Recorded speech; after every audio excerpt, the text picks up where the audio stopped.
మీ దాసానుదాసులు భక్తులు సంబంధం లేదు.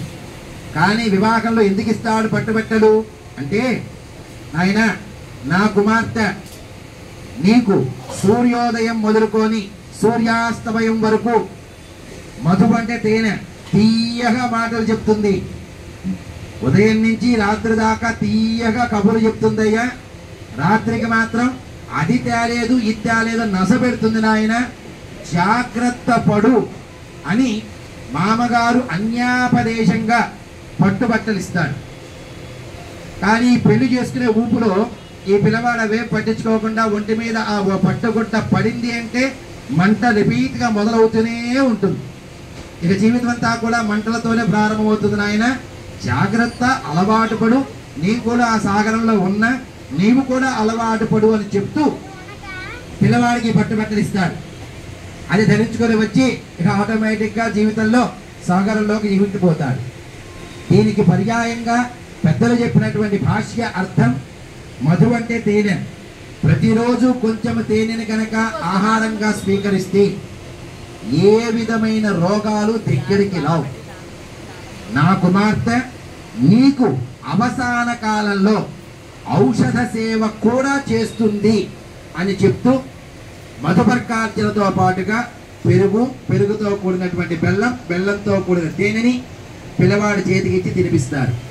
దీనికి ఇంకొకటి భాష్యం, ఎప్పుడైతే పెరుగు బెల్లము తేనె ఆహారంగా తీసుకుంటాడో అతడికి ఆ రోజుకి ఏ రకమైనటువంటి శారీరక రుగ్మత కలగదు, వివాహానికి ప్రతిబంధకం కాదు. అందుచేత పెరుగు తేనె బెల్లాన్ని ఇచ్చి అవి స్వీకరించిన తర్వాత ఈ పట్టుబట్టలు సమర్పించేటువంటి ఘట్టం మధుపర్కము అనబడేటువంటి దివ్యమైన వస్త్రం.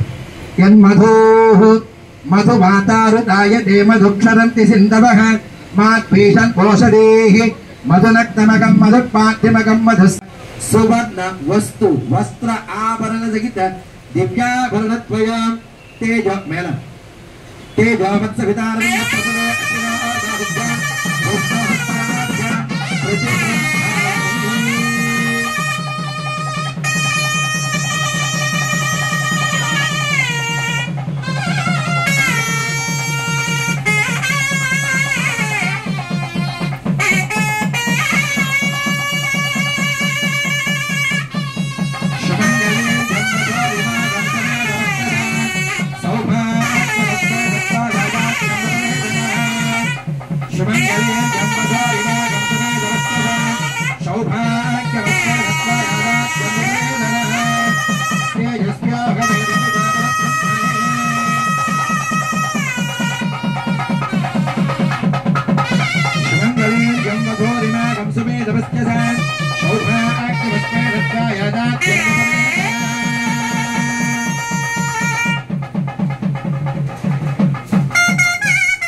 జరగబోయేటువంటి అత్యంత విశేషమైన క్రతువు ఏమిటంటే, సాధారణంగా మామ వయసులో అల్లుడు వయసు సగం ఉండాలి.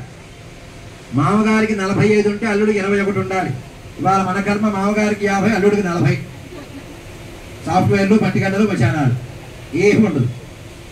కానీ చిన్నవాడు అయినప్పటికీ కూడా చిన్నవాడి కాళ్ళు కడిగితే ఆయుర్దోషం కదా అనేటువంటి ఒక చిన్న అపప్రథ. సహజంగా ఏ దానం తీసుకోవాలన్నా అధికారం కేవలం బ్రాహ్మణుడికి మాత్రమే, మరెవరికి దానం తీసుకునే అధికారం లేదు. దానం ఇచ్చే అధికారం మాత్రమే ఉంటుంది, కానీ దాన గ్రహీత బ్రాహ్మణుడికి తప్ప మరెవ్వరికి దానం తీసుకునే అధికారం లేదు. అటువంటి రోజులలో నారద మహర్షి మహావిష్ణువు దగ్గరికి వెళ్ళి ప్రార్థించాడు, మహానుభావ, కేవలం బ్రాహ్మణులు మాత్రమే ఉంటే మిగిలిన వర్ణాల పరిస్థితి ఏంటి? మరి ఆ వర్ణాలు కూడా అభివృద్ధి చెందాలి కదా అంటే దానికి నారాయణ సూచించింది దొరికినటువంటి వరుడిని మహావిష్ణువుగా భావించి కాళ్ళు కడిగి కన్నె పిల్లని దానమిస్తే అతనికి కన్యాదాన పుణ్యం లభిస్తుంది అని నారాయణుడు సూచించాడు. అందుచేత దొరికినటువంటి వరుడిని పిల్లవాడిని సాక్షాత్తు మహావిష్ణువుగానే భావించాలి. అల్లుడిని ఎప్పుడూ కూడా ఏరా రారా పోరా గీరా అనకూడదు. ఎప్పుడూ కూడా అల్లుడిని అల్లుడు గారు అని అనాలి. అల్లుడు మాత్రం మామని రోజు తిట్టచ్చు, దాంట్లో దోషం ఏమీ లేదు. ఎలా తిడుతున్నావా? తిట్టావు. అల్లుడు ఎప్పుడూ కూడా మామని తిట్టచ్చు, ఏమీ దోషం లేదు. ఎందుకని? తల్లి తండ్రి తర్వాత పరమాత్మకి మాత్రమే అధికారం ఉంది. శిక్షించాలన్నా రక్షించాలన్నా మరేది చెయ్యాలన్నా పరమాత్మకి అధికారం. నువ్వు సాక్షాత్తు విష్ణువుగానే భావించి ఇచ్చావు కాబట్టి అతనికి అన్ని హక్కులు వచ్చినాయి. కాబట్టి అతను ఏమైనా చేయవచ్చు. అలా రోజు తిట్టబాగురే, రాత్రికి ఆ పులక ఉండదు మళ్ళీ. అందుచేత దొరికినటువంటి వరుడిని మహావిష్ణువుగా భావించి కాళ్ళు కడిగి కన్యాదానం చేయడంలో అంతరార్థం. ఒక కన్య పిల్లని దానం చేస్తే కలిగే ఫలం మళ్ళీ చెప్తాను. ఈ కాళ్ళు కడగడంలో అంతరార్థం సాక్షాత్తు మహావిష్ణువుగానే భావిస్తూ నా కుమార్తె నీకు దానం చేస్తున్నాను నాయన అని చెప్పి ఆ యొక్క వరుడు యొక్క కాళ్ళు పల్లెల్లో ఉంచి భార్య కుడి చేతి వైపుకి వచ్చి ఆనందంగా నీళ్లు పోస్తూ ఉంటే తన్మయుడై కాళ్ళు కడుగుతాడు మామగారు. జీవితంలో మరెప్పుడూ కూడా అల్లుడు వారి ఇంటికి వెళ్ళినా పొరపాటున నీళ్ళ చుక్క కూడా ఇవ్వడు, మంచి నీళ్లు కూడా తాగడానికి ఇవ్వడు. కానీ పెళ్లిలో మాత్రమే నా కుమార్తె నీకు ఇస్తున్నాయన, నువ్వే నాకు మహావిష్ణువి అని చెప్పి గౌరవించి కాళ్ళు కడిగి కన్యాదానం చేస్తారు. ఇప్పుడు ఆ జరగబోయే ఘట్టమే పాదుకా ప్రక్షాళన అనబడేటువంటి దివ్య ఘట్టం. శ్రీ మహావిష్ణువు యొక్క పాదాలని అలనాడు ఆ యొక్క ఆకాశరాజు కలిగినట్లుగా ఈనాడు మీ నలుగురు జంటలు కూడా పరమాత్మని ధ్యానిస్తూ కన్యాదాన పూర్వకంగా పాదుకా ప్రక్షాళన అనబడేటువంటి ఘట్టాన్ని చేస్తున్న భజంత్రేలు బ్రహ్మ కలిగిన పాదం. సహస్రశేరుష పురుష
వివాహంలో ఇప్పుడు జరిగేటువంటి ఘట్టం అత్యద్భుతమైనటువంటి ఘట్టం.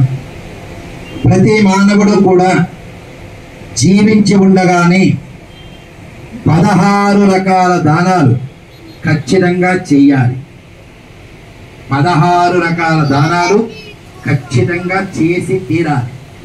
అందులో వెండి, బంగారం, ఇత్తడి, కంచు, రాగి, చెప్పులు, గొడుగు, పుస్తకం ఇత్యాదులతో పాటుగా అతి ముఖ్యమైన దానాలు 3 దానాలు. ఈ 16 దానాలు కూడా మన కాలధర్మం చెందినాక కొడుకులు చేస్తారని పిచ్చి భ్రమలో మాత్రం ఉండబాకండి. వాళ్ళు చస్తే చేయరు. వాడు చేద్దాం అనుకున్నా కోడలు చేయలేదు. ఒకవేళ ఆ పిల్లకి బుద్ధి పుట్టి చేద్దామన్నా ఈ అర్థం అంతకన్నా చేయరు. అందుచేత మనం బ్రతికి ఉండగానే చేసుకోవాలి 16 రకాల దానాలు. అందులోనూ అత్యంత విశేషమైన దానాలు 3.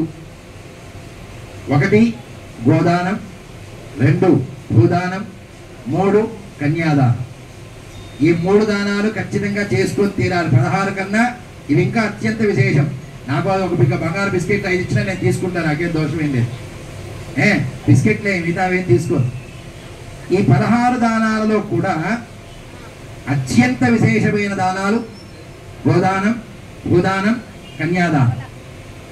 జీవించి ఉండగా తల్లి తండ్రి పాపం వాళ్ళకి మనం అన్నం పెట్టలేకపోయినా, మనకు కలిగి ఉండి కూడా వాళ్ళని చూడకపోయినా పోనీలే పాపంలే, పాపం వాడికే లేదు నాకేం పెడతారులే అని సర్దుకుంటారు.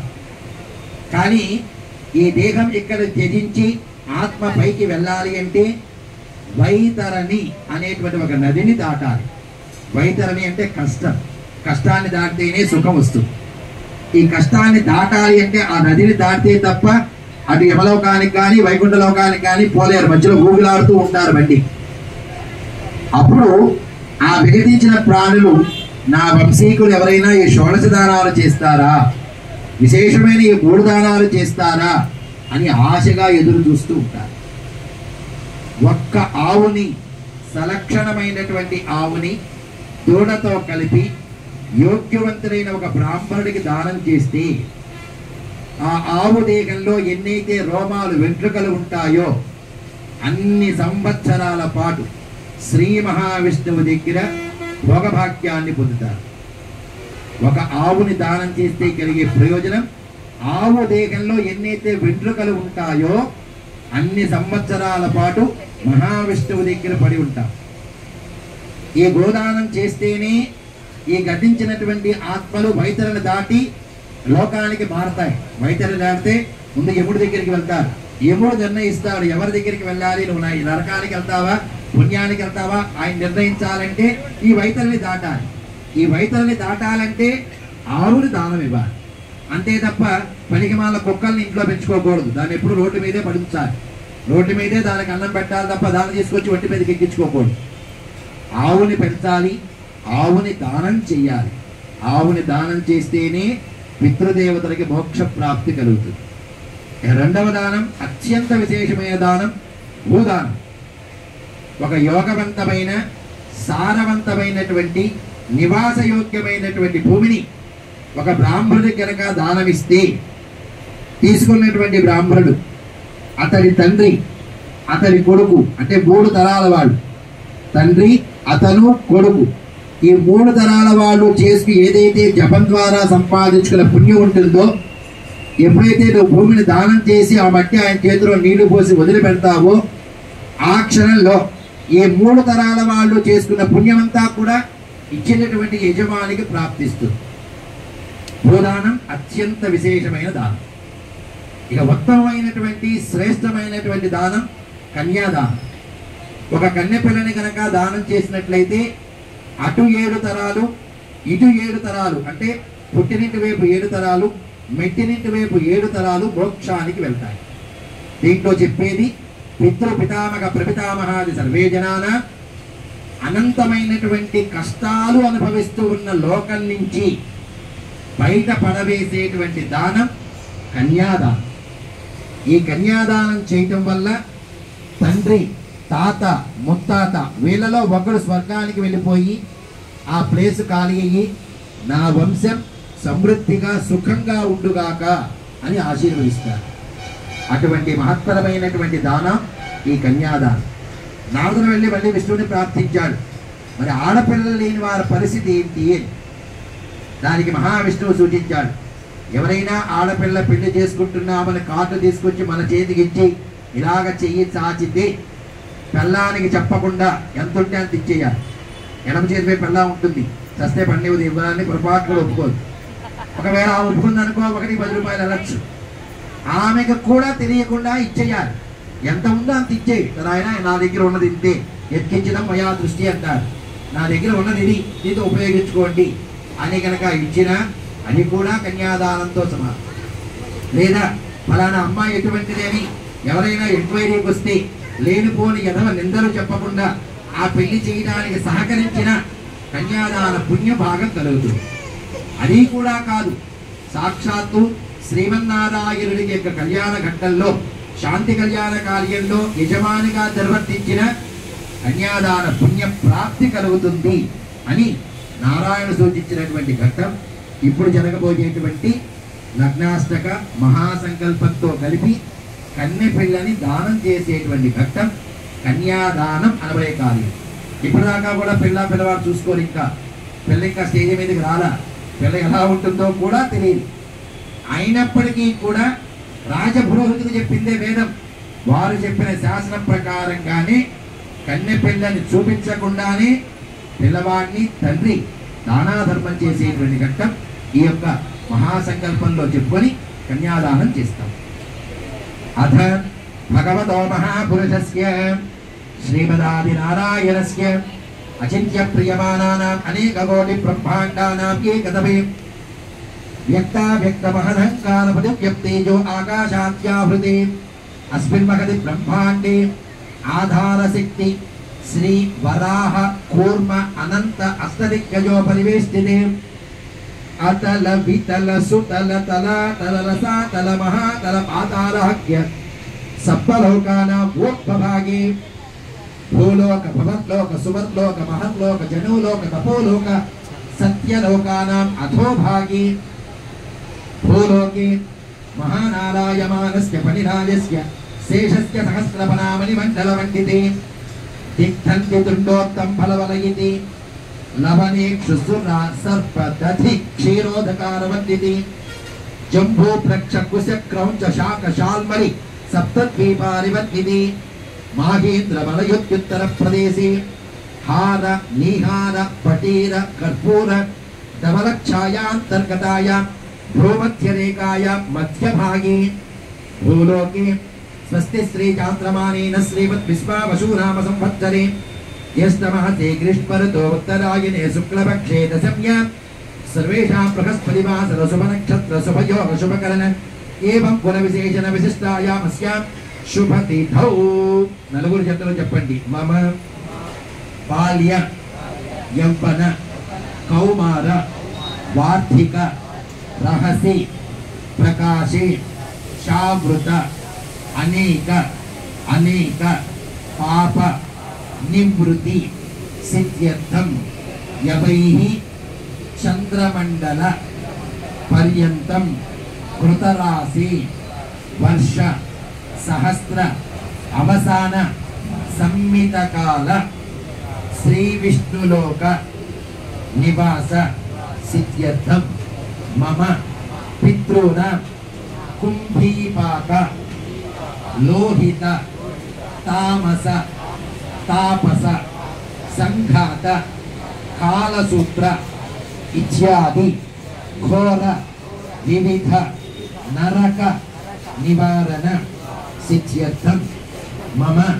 పితॄణాం ఆమోద ప్రమోద సంబోధ కాలసూత్ర ఇత్యాది కఠిన నరక నివారణ సిద్ధ్యర్థం యవైః సూర్యమండల పర్యంతం కృతరాశి వర్ష సహస్ర అవసాన సంమితకాల శ్రీ విష్ణులోక నివాస సిద్ధ్యర్థం మమ సాలోక్య సారూప్య సామీప్య సాయుధ్య పదమితి సిద్ధ్యర్థం యవైః తిల ఆపక अर्शन सम्मितकाल श्री विष्णुलोक निवास सिद्ध्यर्थम स हिरण्य उदक सहित कन्यादान महं करिष्ये। चतुस्सागर पर्यन्तं गोब्राह्मणेभ्यः शुभं भवतु। आंगीरस भारद्वाज बालकस्पत्यत्रयार्षेय प्रवरान्वित भारद्वाज सगोत्रोद्भवाय अचिन्त्य नित्य सौंदर्य लावण्य रत्नाकराय अखिल लोकोद्भवाय चतुर्दश भवन लोक परिपालिताय श्री महाविष्णवे श्रीनिवास परब्रह्मणे वराय चतुस्सागर पर्यन्तं गोब्राह्मणेभ्यः शुभं भवतु। काश्यप आमत्सार नैत्रुव त्रयार्षेय प्रवरान्वित कश्यप गोत्रोद्भवे अचिन्त्य नित्य सौंदर्य लावण्य रत्नाकरे अखिल लोकानां सौंदर्य सौभाग्य प्रदायिनी श्रीदेवी नाम्ने इमां कन्या। चतुस्सागर पर्यन्तं गोब्राह्मणेभ्यः शुभं भवतु। गौतम आवत्सार नैत्रुव त्रयार्षेय प्रवरान्वित गौतम सगोत्रोद्भवे अशेष भूप्रदायिनी अनंत लोकानां च ऐश्वर्य प्रदायिनी भूदेवी नाम्नी इमां कन्या।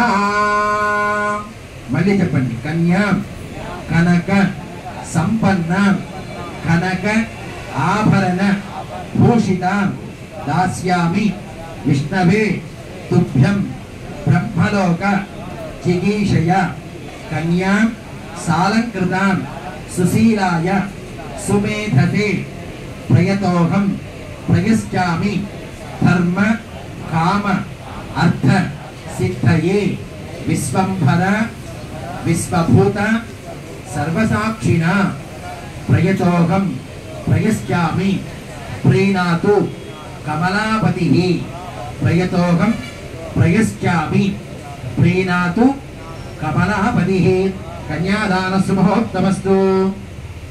కన్యాదానం చేయండి చెప్పడంలో అంతరార్థం తిల ఆపకర్షణ భూమి నుంచి ఆకాశం దాకా ఒక్కొక్క నువ్వు గింజ పేర్చుకుంటూ వెళ్తే ఎన్ని నువ్వుల గింజలు పడతాయో అన్ని సంవత్సరాల పాటు మహావిష్ణువు దగ్గర ఆనందంగా ఉంటారు. అందుచేత కన్నె పిల్లను దానం చేయడం వల్ల భూమి నుంచి ఆకాశం వరకు ఒక్కొక్క నువ్వు గింజ పేర్చుకుంటూ వెళ్తే ఎంతైతే ఎన్ని నువ్వులైతే పడతాయో అన్ని సంవత్సరాలు మహావిష్ణువు దగ్గర కన్యాదాన పుణ్యం పొందుతారు. అందుచేత కన్యాదానం అత్యంత విశేషం.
सुलग्ने सावधान श्रीलक्ष्मी नारायण ध्यान सावधान सांगोपांगमिदं अनघं वेदाधिपं वैष्णवं सुस्निग्धं सुकविप्रियं शुभकरं रामायणं राजितं भव्यं भागवतं पुराणमृतं भाग्योन्नतं भासुरं भूयो वै स्वजनागमनोत्सुकमनाग श्रीवत्सवक्षस्थलः आयात्स भगवान् पुराणपुरुषः पुर्यत्सदा मङ्गलम् ते सावधान सुलग्ने सावधान श्रीलक्ष्मीनारायण ध्यान सावधान श्रीलक्ष्मीर्वनजालया वसुमती वाराहिका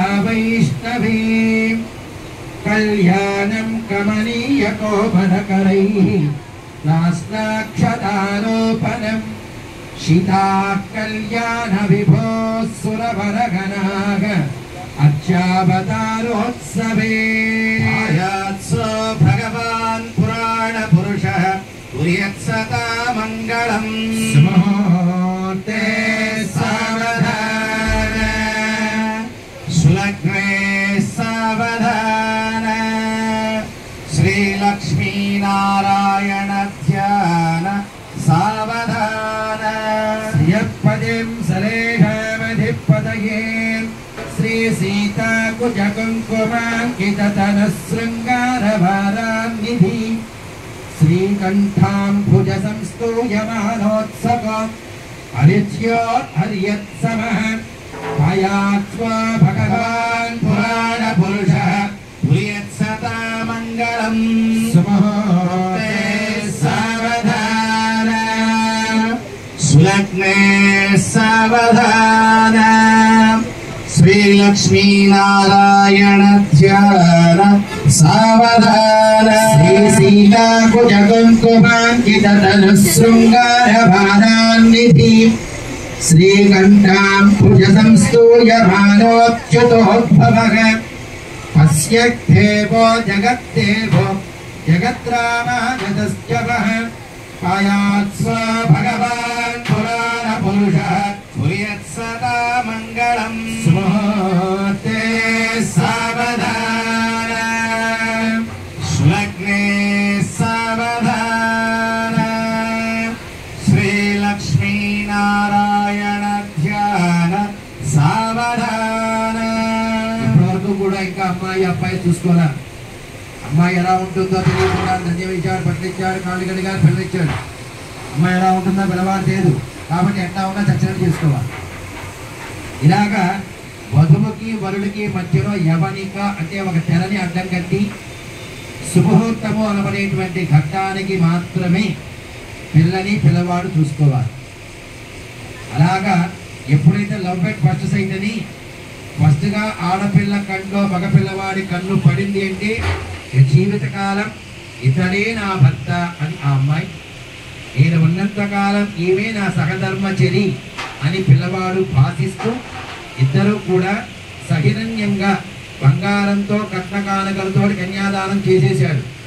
కానీ ఇప్పుడు చేస్తున్నది అటు వేద పండితులు ఇటు వేద పండితులు ఈ లగ్న అష్టకములు అనేటువంటి శ్లోకాన్ని చదువుతూ ఇద్దరి మధ్య తెరని ఉంచుతారు. ఆ తెరని తీసేటువంటి లగ్నమే సుముహూర్తము అని చెప్పబడేటువంటి ఘట్టం. ఈ సుముహూర్తానికి జీలకర్రని బాగా నలిపి దాంట్లో బెల్లాన్ని గనక మిక్సీ చూర్ణము చేస్తే బెల్లంలో నుంచి జీలకర్రను తీయడం కానీ జీలకర్రలో నుంచి బెల్లాన్ని తీయడం కానీ పుట్టించిన బ్రహ్మదేవుడికి కూడా సాధ్యం కాదు. అలాగా మీరిద్దరూ కూడా కలిసిమెలిసి ఉండండి అని చెప్తూ అటు పురోహితులు ఇటు పురోహితులు కలిపి ఈ లగ్నాష్టకాలు అనేవి చదివి శుభముహూర్త ఘట్టాలకి యవనికలు తెరని తొలగించి పిల్లవాడి కళ్ళలో పిల్ల కళ్ళు, పిల్ల కళ్ళు పిల్లవాడి కళ్ళు పడుతూ బ్రహ్మగ్రంథి అనబడేటువంటి స్థానం ఈ శిరస్సు మీద పెడితే ఇది లోపలికి వెళ్ళి ఇతడే నా భర్త అని ఆమె ఖాయం చేసుకుంటుంది. ఇవాళ మన కర్మ ఇలా పెట్టడంతో ఇటువంటి సెల్ ఫోన్లు, అటువంటి వీడియోలు, వీళ్ళందరూ ఆ పక్క తిప్పి ఈ పక్క తిప్పి జీవితాలు మొత్తం నాశనం చేస్తారు. కానీ భవిష్యత్ తరానికైనా మేము చెప్పే మార్గం ఒకటి, శుభముహూర్త ఘట్టానికి సలక్షణంగా ఎటువంటి విఘ్నము లేకుండా ఆనందంగా జీలకర్ర బెల్లం పెట్టి పిల్లవాడి కంట్లో కళ్ళు పడితేనే ఆ దాంపత్యం ఆనందంగా సుఖంగా ఉంటుందని వేదశాస్త్ర ప్రవచనం. ఇప్పుడు జరిగే ఘట్టం ఘట్టాస్తికాలు పఠించాం. ఇప్పుడు శుభముహూర్త ధారణ అనే కార్యం జరుగుతుంది. స్వస్తి శ్రీ కల్పద్రుమకామగవచింతారత్న విస్తారకస్య దేవాసుర గంధర్వ వీక్షితార్థం పరివేష్టితస్య శేషాచల సింహాచల వృషభాచల అంజనాచలాధిపతయాధి పరివేష్టితార్థ భూషితస్య దాసోత్సవాంత్య నిత్యోత్సవాంతః భవిషేత్యోగవై భవత్యో భవంత్యో భ్రవంతు మహాంత్యో అభిగృహ్ణంతు. అందరూ చేతులు పైకెత్తి మహావిష్ణువుని ధ్యానిస్తూ గోవిందనామాన్ని ఉచ్చరిస్తూ జీలకర్ర బెల్లాలు ధరిస్తారు. కూర్చోండి.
శత సంవత్సర సౌభాగ్య సమృద్ధి సిద్ధ్యర్థం జన్మ జన్మని సువాసిని యోగ్యత ప్రాప్తి సిద్ధ్యర్థం మాంగళ్య లక్ష్మి ఆరాధన అహం కరిష్యే. ఓం శ్రీం శ్రీ నమః. ఓం ఓం ప్రకృతి నమః. ఓం ఓం వికృతి నమః. ఓం ఓం విద్యాయే నమః. ఓం ఓం సర్వభూతహితప్రదాయే నమః. ఓం ఓం శ్రద్ధాయే నమః. ఓం ఓం విభూత్యై నమః. ఓం ఓం శ్రభ్యై నమః. ఓం ఓం వాచై నమః. ఓం ఓం శుచై నమః. ఓం ఓం స్వహాయ నమః. ఓం ఓం సుధాయ నమః. ఓం ఓం ధన్యై నమః. ఓం ఓం లక్ష్మీ నమః. ఓం ఓం నిత్యపుష్టాయ నమః. ఓం ఓం విభావర్యై నమః. ఓం ఓం ఆదిత్యై నమః. ఓం ఓం నిత్యై నమః. नमः ॐ दीप्तायै नमः ॐ वसुधाय नमः ॐ कमलाय नमः ॐ कान्ताय नमः ॐ कामाक्षै नमः ॐ क्रोधसम्भवाय नमः ॐ अनुग्रहप्रदाय नमः ॐ बुद्धाय नमः ॐ अनघाय नमः तनोजाय सार्वभौमाय मङ्गलम् वेदान्तवेत्याय मेघस्यामलमूर्तये पुंसामोहनरूपाय पुण्यश्लोकाय मङ्गलम् विश्वामित्रान्तरङ्गाय मिथिलानगरीपतेः भाग्यानां परिपाकाय भव्यरूपाय मङ्गलम् मङ्गलाशासनपरिव्राजार्यपुरोहवैः सर्वैश्च पूर्वैराचार्यशत्रुभायास्तु मङ्गलम् गोविन्द महादेव्यै च विद्महे विष्णुपत्न्यै च धीमहि तन्नो लक्ष्मी प्रचोदयात् माङ्गल्यलक्ष्मी देवताभ्यो नमः सुवर्ण दिव्यमन्त्रपुष्पात् चतुर्भुजां सुप्रीतः सुप्रसन्नः वरदो भवतु